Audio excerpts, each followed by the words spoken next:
আসসালামু আলাইকুম। আজ খুব সহজ একটা রান্না দেখাবো, ছোট মাছ দিয়ে আলুর চচ্চড়ি।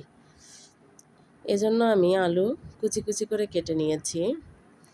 টমেটোকে দিয়ে দিলাম কেটে নেওয়া, পেঁয়াজ দিয়ে দিলাম, এরপর মরিচ দিয়ে দিব, দিয়ে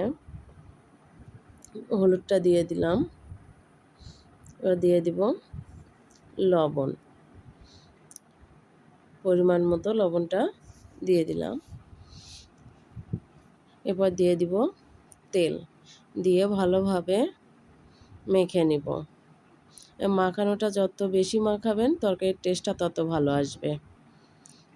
আলু মাখানো হয়ে গেলে দিয়ে দেব ছোট মাছ, দিয়ে ভালোভাবে মেখে নিব। খুবই সহজ এই রান্নাটা, খেতেও কিন্তু অনেক সুস্বাদু হয়। এর মধ্যে দিয়ে দিব পানি, পরিমাণ মতো পানি দিয়ে দিলাম। এবার এটাকে অল্প আঁচে রান্না করব। দেখেন আমাদের আলু ছোট মাছের চচ্চড়িটা হয়ে গিয়েছে। আল্লাহ হাফেজ।